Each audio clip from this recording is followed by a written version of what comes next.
Lionel മെസ്സിയാണോ Cristiano റൊണാൾഡോയാണോ എക്കാലത്തെയും മികച്ച താരം? ഈ ചോദ്യത്തിന് ഉത്തരം തേടിയുള്ള ഫുട്ബോൾ ലോകത്തിന്റെ ചർച്ച അവസാനമില്ലാതെ തുടരുകയാണ്. ഇതിനിടയിൽ മെസ്സിയുടെ പ്രതികരണമാണ് ഇപ്പോൾ വരുന്നത്.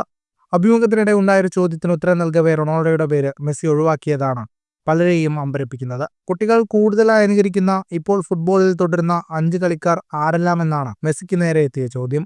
ഇതിൽ തന്റെ പേരും റൊണാൾഡോയുടെ പേരും ഒഴിവാക്കിയാണ് മെസ്സി മറുപടി നൽകിയത്.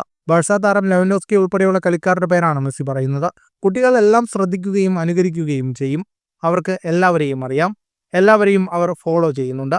Mbappe, Vinicius, Haaland, Lewandowski, Lamine Yamal എന്നിവരെക്കുറിച്ചാണ് കുട്ടികൾ സംസാരിക്കുന്നതെന്നും മെസ്സി പറഞ്ഞു. ബാഴ്സയുടെ സ്പാനിഷ് താരം ലാമിൻ യമാലിനെ മെസ്സി പ്രത്യേകം പ്രശംസിക്കുകയും ചെയ്തു. ലാമിൻ യമാലിന്റെ കളിയും അവൻ ഇപ്പോൾ തന്നെ സ്വന്തമാക്കിയിരിക്കുന്ന നേട്ടങ്ങളും അമ്പരപ്പിക്കുന്നതാണ്. സ്പെയിനിനൊപ്പം അവൻ യൂറോപ്യൻ ചാമ്പ്യനായി കഴിഞ്ഞു. 17 വയസ്സ് മാത്രമാണുള്ളത്. വളർന്നു തുടങ്ങിയതേയുള്ളൂ. ഇനിയും വളർന്ന് ടീമിനെ സഹായിക്കും. ഞാൻ ചെയ്തതുപോലെ. അതിശയിപ്പിക്കുന്ന ക്വാളിറ്റിയാണ് അവൻ്റേത്. ലോകത്തിലെ ഏറ്റവും മികച്ച കളിക്കാരിൽ ഒരാളായി ലാമിൻ മാറിക്കഴിഞ്ഞുവെന്നും മെസ്സി പറഞ്ഞു. ഫുട്ബോൾ ലോകത്തെ കൂടുതൽ വാർത്തകൾക്കും വിശേഷങ്ങൾക്കുമായി സ്പോർട്സ് കഫേ സബ്സ്ക്രൈബ് ചെയ്യുക.